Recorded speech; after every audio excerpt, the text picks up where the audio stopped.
Alrighty, hello every folks, and good morning! Welcome to another edition of Know Your Unit, One Vision Edition, aka Know Your Fried Chicken. So, let's go ahead and get into this thing. Actually, a quick little announcement before we start. When I was going over a lot of the initial kind of Know Your Unit One Vision episodes, a lot of that was using kind of older knowledge as I've gone and played through this mod over and over again over the years, and there was actually a lot of stuff that I missed about a lot of the more basic classes. Obviously, there's a lot to cover when it comes to this mod. There's a lot of things that can be potentially missed, but there are things that were added that don't actually show up until you're way into the late game that I just simply wasn't expecting. So, for example, even on the video for the Vartan itself, there's a message from Rakes asking, how am I covering the Vartan and forgetting Windshot? So, we're going to go ahead and redo a certain selection of those. Like, for example, the White Knight stuff, I think I covered everything that there was to cover there. I believe the Rune Fencer got most of what they needed to covered, but like the Warrior in particular, the Knight in particular, the Vartan, there's stuff that needs to be redone there, so we're going to do that. Anyway, with that being said, let's go ahead and go cover one of the most iconic changes to the One Vision overhaul, and that's going to be the Cleric today. So, the Cleric, as with everything else, has been rebuilt from the bottom up to be the perfect version of the Cleric that you always wanted it to be. So, what we're looking at here is a unit that has everything fundamentally changed about it from what you used to know before. So for one thing, the Cleric no longer has locked-in healing. Not really, anyway. So it will properly scale with Mind, so a Mind investment does actually affect your ability to heal things, and additionally, their equipment access across the board is vastly different from where it used to be before, so there's a lot more aspects to actually cover here. So before we even get into their skills, I want to talk about the equipment that's available to these guys and why, because there's actually a lot of stuff that you can do right here. They have one of the best defensive loadouts as far as their weapon loadouts of anyone, really. So, for example, with Claws, one of my favorite ones for a long time was essentially going for counter poisons. That they're a unit that typically does get targeted a lot, but they're given a lot of options to defend themselves in One Vision. So, for example, counter claws are one of those very regular things. You give them high evasion, you give them counter claws, and there you go. You're basically dealing damage while hopefully avoiding it yourself. Maybe you want a more offensive thing. Maybe you want to make use of some of those awesome staff finishers. Something like, for example, a parrying staff is what I went over here. That the combat staves allow them to double down on that avoidance bonus, gives them that nice mind bonus there. At which point there's an awkward edit because I apparently forgot to set the thing to loop in the background, and some dude started singing. Anyway, so let's go ahead and get back to it here. So personally, like let's say this one right here. So I wanted them to be a bit offensive. I wanted to run some kind of staff build. The Mind setup works really well, combined with the avoidance here with the staff. It's not crazy heavy. I mean, it is 7. It is kind of up there. But as far as a solid, dependable weapon, they regularly get a parry bonus off this. It pairs great with the parrying helmet over here. Means that they essentially have a lot of sort of hidden defensive layers to them. We get the agility bonus off of this, making up for the fact that this weapon typically is on the lower end of accuracy, all things considered, this weapon and class combination. And additionally, something like this robe over here, allowing them to shore up some resistance. It really does not take much resistance and vitality to make a unit very resistant to spells and such. So typically just a robe by itself will get rid of a lot of kind of soft magic type attacks, your firestorms and things like that. So usually this is good for getting rid of that kind of scratch damage, for getting rid of a lot of your melee attacks that they'll probably run into. That's when we get things like, again, those parry layers and stuff like that. And typically Vigor, the Ring of Vigor over here is pretty good at dealing with things like ranged attacks, though they do still have a glaring weakness here. Anyway, so with that being said, this one works pretty darn well. Low on intelligence, really high on mind. Typically, their basic heal does about 160. And then if they're going and applying their bonuses to it, they're potentially healing up to 400s off of a basic heal. What you have to understand is to throw away what you previously thought heals were like, because these guys can heal better than anyone, no questions asked. oh, you were going to use a full heal item? I'm sorry, these guys can do the same thing in a huge area from far away. These guys are, bar none, the best healers, no questions asked. They live in their role, they love their role, and they are very difficult to uproot if you don't know what makes them tick. So this episode is not only going to be about covering what exactly they can do, but what you can do about it as well. So let's go ahead next and take a quick peek, if my phone can stop going off every 2 seconds here, at another build right here. This is typically going to be something closer to what you'll see the AI running with. So typically you're going to be seeing a book and light shield.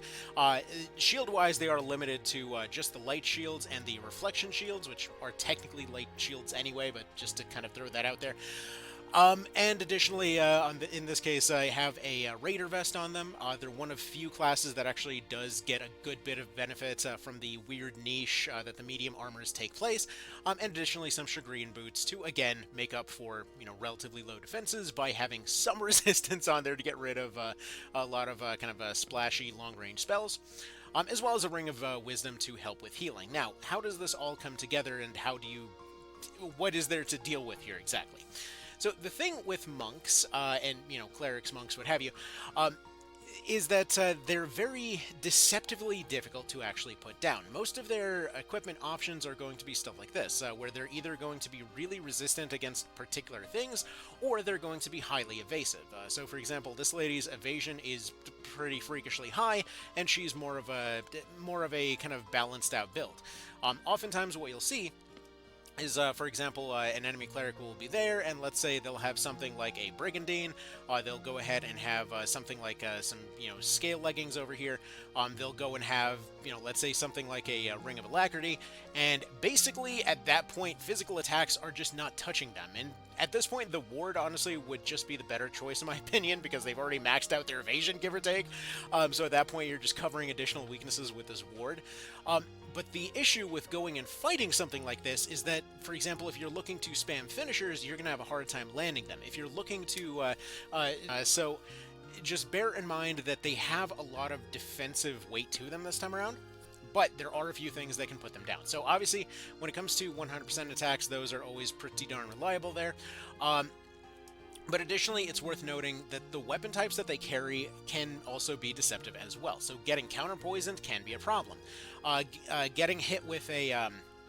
actually, the dagger would not be a good example here because there's only the Cipher Shard. They won't be using this on you. But so, for example, with hammers, if you see one running a hammer, there's a decent chance of a counter stun, but additionally, many are tempted to go send kind of undead units to go deal with, the main thing that counters them, because, simply put, they can usually end up getting there relatively safe-ish, animate dead, bring them back from the dead, all that kind of thing.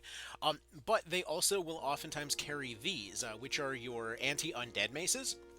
And those things have they basically one-shot on dead stuff. That is their entire kind of niche there, so to speak. They're not too mind-blowing in a normal sense, but as soon as they hit an undead thing, it's just off to the races for them. Now, why does this necessarily matter? Because, again, it's tempting to send fast undead units after these guys. If they manage to catch them first, they oftentimes can just go and shut them down without, too much of an issue. In theory. But the thing is, a lot of times they will be carrying these, so just bear that in mind. Yeah, sure, they need to catch them with the exorcism for the kill to stick, but just know that this is a thing that they can potentially carry around, and oftentimes do. So yeah, they are very willing and able to counter that right away. Additionally, as far as the two different types of stabs, you got the ones that'll typically boost damage, and the ones that are typically more defensive. Usually they seem to be running the ones that are more defensive, because obviously they don't really get that much out of intelligence, but sometimes they will run the other versions, in which case you don't have to worry about that extra parry bonus. But additionally, one more thing you'll occasionally also see is going to be whips, that they do actually have access to whips, allowing them to attack diagonally, or counter diagonally as well, as the case goes. Now, what's interesting, though, is additionally we also have the book option. And what's funny about the books is that it not only gives them a more or less ranged attack, since these basically function like the cloth weapons in FFT, But these are actually also going to give them a use of meditate, and oftentimes they'll use this right at the start of the fight, which means that running them out of MP is not really going to be too much of an option in a lot of cases. Usually, even if you have, for example, MP draining claws, putting a book out there, we'll see them just basically maxing out their MP fairly early and just never running out. Most of the spells that they use are relatively cheap, so just know that if you see a book user, just go for a silence or a stun or something else. Don't bother with the MP training method. So one more little thing just to throw this out here. Earlier on, there was a guide mentioning that the priest could go use the handguns. They actually could for a little while. This was shifted over to the warlock these days. That they used to have a exercising pistol shot and whatnot. But just so you know, you can still do a lot of cool things with the lobber, because they're one of the few classes that does get access to field alchemy too, which means that they get access to things like tear gas grenades, stun grenades, and flashbang. Okie dokie, one little detail I want to add here. So the Silverado skill is actually the one I was thinking of. That's been moved around here and there a few different times. Like originally it was on the Fusilier so that they could exercise. Then it was kind of just way too much value on them, and then it fit a little bit better on the Cleric for a while. And then at this point, it seems like it's actually on the Buccaneer these days. But basically, it's just a finisher on the Fusils that's able to kill off an undead unit. That said, it turns out that there is actually still a priest that can use a pistol to reference the old memes, as it were. And it turns out that's actually the Sibyl and the priest, which is going to be for Denim, Kashua, and Awilius these days. So yeah, if you wanted to just give a handgun to a member of the clergy, then there you go. Your obligatory exorcist with a revolver. However, for the Silverado, that would be over on the Buccaneer these days. Also, the mouse is not where I'm pointing it here on this other screen, so there we go. Anyway, so that's about that. Continuing on. Okay, so let's go ahead and take a look at their skills now that we've finally gone over everything else. So, as far as their skills are concerned, we've got Seraph's Pact for recruiting fairies, we've got the usual suite of wards, and additionally the usual things like Opportunist and Absorb MP. Now, they have their Instill Light, as you'd kind of expect, meaning that if you did, for example, train somebody as a more physical fighter, switch them over to a monk, and you wanted to take advantage of that with an Instill, you have that option for sure. It's not, like, granted, as far as the class's stats themselves, they're typically not super kind of leaning on the damaging side, but they certainly can pull out some pretty meaty hits with their combat stabs. But when it comes to their skills, they have changed a lot since the official releases. So, for example, something like Consecrate doesn't just consecrate undead. It actually consecrates in a huge area, so it prevents several undead from raising back up, but additionally gives you Healcraft. This is a buff that used to be dang near worthless because the bonus that it provided didn't have anything to scale off of. Now that scaling's been completely unlocked, courtesy of some magic by Gibbed and Rakes there, basically this means that Healcraft finally matters. So actually casting Healcraft on your entire party there can be extremely worthwhile. It is a very, very valuable buff, potentially raising everyone's healing by, I think, by like 20 or 30% or something. It's fairly significant, but it was already useful in Reborn to some extent, but in this case, you will really notice how good this is. And again, bear in mind that this is a huge area that this is covering, a range, essentially a range bubble of 5, and additionally, we'll be giving Healcraft to everybody and shutting down undead in that area. This is one that should never leave their list just because of how good it is. Think of it as a lower tier version of Mother's Blessing, and except it stays active. Alright, next up is yet another skill that is seen as being extraordinarily overpowered, and basically something that ends up transferring to Lord and never leaving their skill list, Tabula Rasa. So Tabula Rasa is essentially a complete removal of all debuffs for them and everybody around them. You thought Mother's Mercy was hard to remember?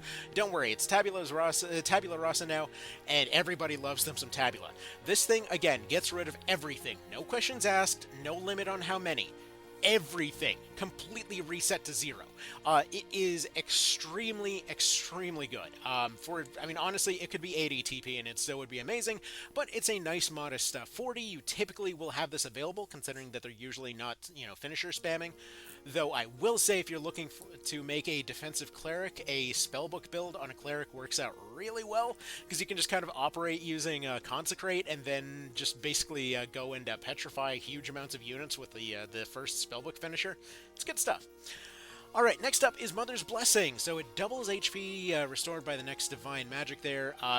What is funny here is that they actually made a little note in the description there that the effect is wasted if the spell doesn't restore HP.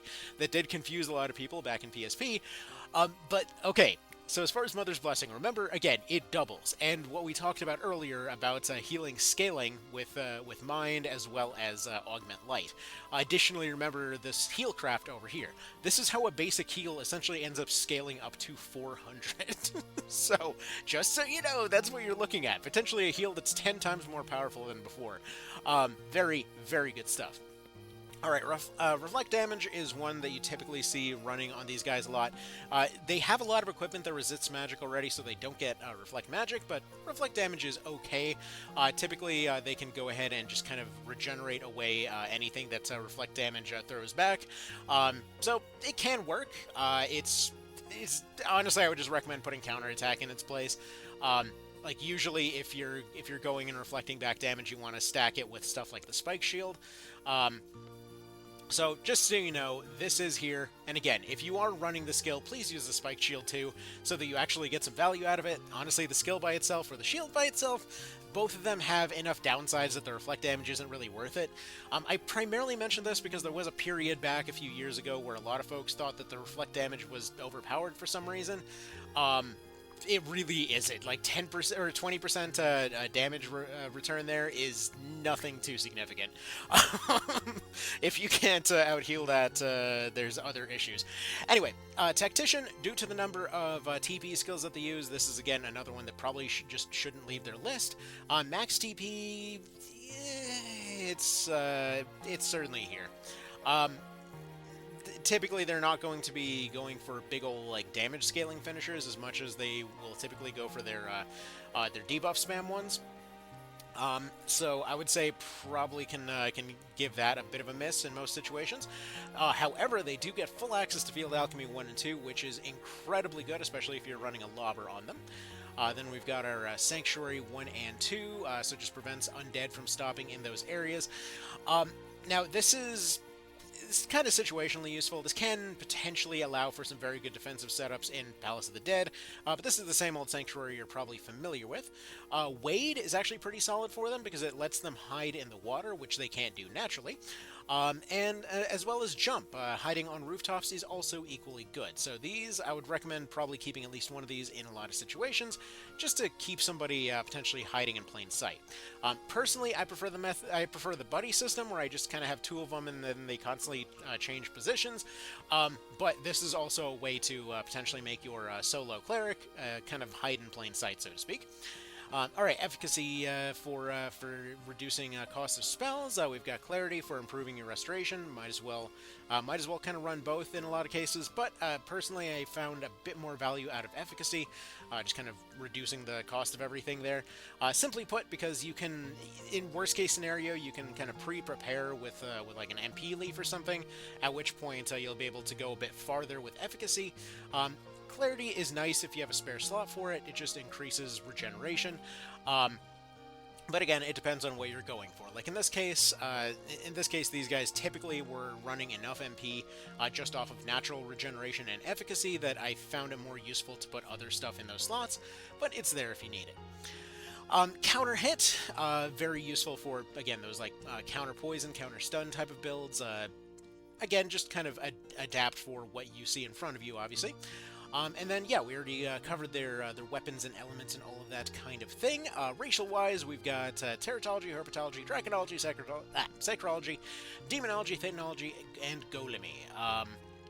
If you're looking for damage and such, you can probably get a bit of value out of Thetanology with the fact that they're probably already running Augment Light, so just something to bear in mind. Okay, so as far as all of that goes, that's all well and good, but what kind of spells are we talking about here? So, next up, we'll talk about their spells. So remember that when it came to resurrections and things like that, they are not really that much of a thing in One Vision. You have to essentially pay for another piece off the board in order to get somebody else back, meaning that you don't have the standard resurrection that's available to your healers. Meaning that being able to heal somebody back to full is a very, very important niche to have, seeing as anybody at lower than max health is potentially at a huge risk for getting completely annihilated. So, first of all, heal. This is your primary healing move that they will be using pretty much all game. It only takes 10 MP to cast, and it will constantly scale up with you as the game progresses.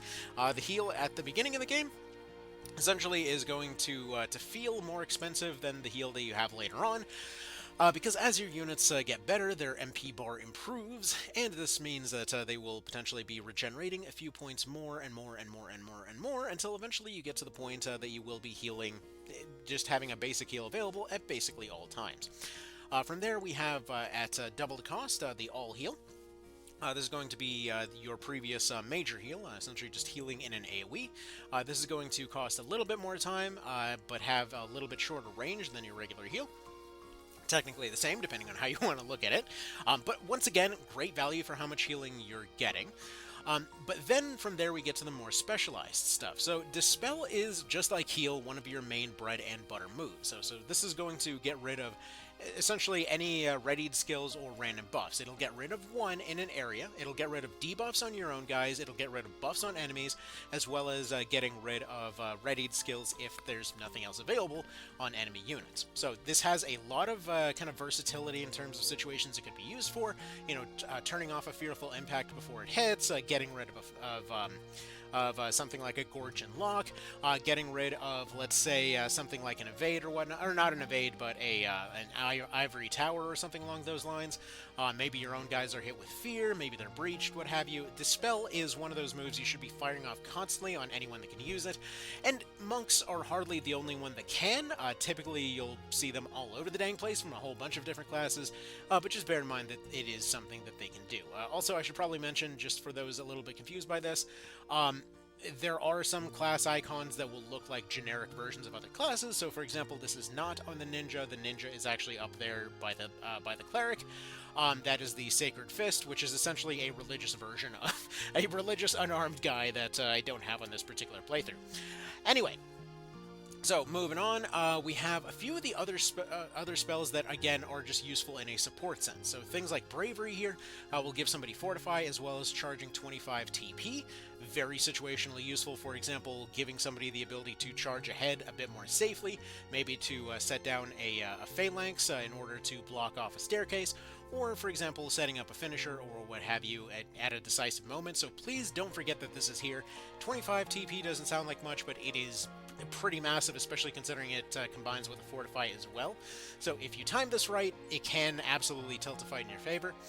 Resolve is typically your overheal move. So obviously, while it is good to keep everybody topped off, there are going to be those cases that you know somebody's about to take a hit and you're not quite ready to act in that situation as of yet. So something like a Resolve will give you Renewal and Resilience. So it makes them more defensive against spells, and additionally gives them regeneration. Please remember that all of these are available basically in Chapter 1 and 2, give or take. Some of them will be here or there. But Resolve is something that you will be seeing activated all dang game. It's going to be used by the AI a lot, it's going to be used by you a lot, and if you're wondering why the weird combination, just to kind of throw this out there, in One Vision's case, the AI did not understand how to use Renewal, but in many cases, if these things were paired with something else, so for example, comparing Renewal and Resilient, the AI loved to spam Resilient, so instead it wound up being combined with these two. So now it gives you spell resistance as well as regeneration, and it's a nice little, hey look, it's like a band-aid that's healing over time. It's a magical poultice of sorts. So that's kind of neat. Next they get Mute, which has been upgraded to an Area of Effect spell. Exorcism does what it always did. Innervate will get rid of Stun, Silence, and Petrify. This also might be new for some of y'all coming in from other places, where many of these clarifying spells actually will do multiple different things, so be sure to reread them. So yeah, Stun, Silence, and Petrify. Cleanse will get rid of Poison, Wither, and Curse. Awaken gets rid of Sleep, Charm, and Bewitch. A a big old change from the PSP version. Bewitch is no longer the end-all be-all, fuck this, I'm out of debuffs. And then Unburden is going to get rid of Hobble, Leaden, and Slow. There are a few others out there that I currently apparently do not have on this save file, but that gives you a general gist of the main stuff you'll be seeing in most situations. You've also still got Haste on there to go and speed somebody up. Oblivion to put somebody to sleep, which has been moved from dark to light here. And additionally, what else did we have here that I was maybe missing? Oh yeah, the old Ease. So Ease will get rid of all debuffs on a single target at long range. So remember that it isn't just one in this case. As well as Harden for getting rid of Fear, Spendthrift, and Paranoia, and Liberate for getting rid of Bind, Shackle, and Stop. One more thing to note here. Remember what I was saying earlier about their spells being cheap? Well, look at these costs. They have practically nothing that goes above 30. They have like one spell in the form of Heal 2, which is the end-all be-all, basically best healing move in the game. If you need to heal like friggin' 1200 on somebody, that's what that's here for. And it's basically a post-game spell in this one. Okay, so just know that that's there. But note how cheap everything is. So you don't necessarily need that much. In many cases, I would recommend like a kind of a regular newbie build. I would recommend for a lot of people would probably just be to start off with books, and then just go ahead and use Meditate right from the very first round, and then just go on from there. Meditate takes a really long time to recover from, but it does basically give you all the MP you're going to need throughout the entire match. So just remember that that's there. This gives them a nice little like long-range tap move in case they need to finish somebody off. And yeah, overall that's kind of the general gist of the Cleric. They are a very, very effective healer, but we'll go over some of their weaknesses next. So actually, one more little detail to bring up here. They do have a semi-unique unarmed punch if you leave them with no weapon, so that's kind of fun. So if you decided to, for example, run the classic PSP thing of shield, lobber, and then unarmed punch, they actually will do something with that punch, so that's kind of cool. Anyway, though, let's talk about weaknesses. How do you counter something that heals basically for full health at long range, has a lot of evasion, has a lot of defensive weapons, just completely kitted out everywhere? How do you touch something like this? How do you stop it? Well, there's a lot of counters to it, and we'll go ahead and just kind of cover them in no particular order. Funnily enough, one of the best hard counters to them is going to be, well, actually, there's a few, but one of the, okay, first and easiest option, just regular old Tremendous Shot as well as any kind of longbow. Now, this doesn't have to be Tremendous Shot. Tremendous Shot will just avoid all of their evasion entirely, but a high agility archer can potentially go and use their Arts of War to, for example, bridle their arrows, allowing them to inflict silence. Now, you know how earlier I was talking about the buddy system? So if you have 2 or 3 archers that are all running Arts of War, you activate their silencing arrows on round 1, take a couple steps forward, and then fire all of those longbows straight into their clerics, wherever they happen to be. You have now shut off their healing for an extended period of time. They will typically use items to get rid of that, but the sheer chaos and return you've gotten out of that has completely nullified the advantage of the cleric right then and there. This is one of those reasons that you want to make sure to try and add some defense or high evasion to your clerics, because if they are a sitting duck target, the AI will do this to you as well. So bear that in mind. Additionally, I believe they don't actually get deflect. Let me double check that just to be sure, but I believe they don't actually have access to deflect for that reason. That they are kind of designed to have an innate weakness to arrows and such. Let's go over to our support skills real quick. Yeah, there's the parry, and yeah, they don't get the deflect. So basically the opposite of the Fusilier. So just know that that is a certain weakness of this class. Additionally, any 100% move obviously gets past their evasion. However, it's also worth noting that something, for example, like a Fearful Impact is as good as it always was, though obviously a Terranite is less likely to reach them. Typically, they're pretty resistant to debuffs on account of their standard equipment loadout, but again, just remember that those arrows are a thing. Additionally, we have things like our ninjas. So ninjas are going to also be exceptionally good at taking down down clerics for a number of reasons. So earlier I had mentioned that there were those MP draining claws. So one of the few things that can potentially suppress multiple clerics at once, seeing as clerics are one of these units that typically come in pairs, one popular combination is to actually use essentially a double claw build. So you go for 1 poison claw, 1 MP claw. MP Claw hits them, hopefully renders them under their 10 MP threshold. Essentially, that is the purpose of this weapon. If you can put somebody below that minimum threshold right before their turn happens, you can effectively just kind of stun lock them, right? So let's say you go for something like that, you go for the poison, at which point the AI is left with this thought of, okay, so I've been hit with this poison, or I can heal my MP, I'm going to go and try to get rid of the poison or any other debuff, you know? But on top of that, ninjas also have sleep bombs. So for example, we have the Terenius over here, in which case, with a range of 3, which is typically where you'll see those clerics standing within, one kind of popular thing is, again, just rushing one down with claws, shutting down their healing, potentially poisoning them, throwing a sleep bomb on the other one. This is a guaranteed 60% chance to hit. Now, obviously, that's not a, you know, when I say guaranteed, it's locked in, I guess would be the better way to put that. But effectively, this means that this is a unit that by itself can potentially suppress multiple of them at the same time. But again, remember that all of this stuff can apply to multiple different unit types. For example, if you were looking to do that whole shutdown thing I was talking about earlier about distracting them with poison, one of the, again, classic ways to deal with extensive healing is to spread out where that healing goes. The AI loves to target whoever has the lowest percentage of HP in most situations, and in this case, if we have, let's say, somebody like a rogue and they're over here running their bullseye skill, this will guarantee any debuffs that are attached to these things, and something like poison not only ticks away health, but additionally gives them something to potentially waste a turn on. So essentially, constantly spamming a bullseye with a poisonous crossbow could see you, again, just kind of distracting that healing, preventing them from doing their actual job. It's a classic combo there for a reason. You can accomplish a similar thing with, again, stuff like stun bows.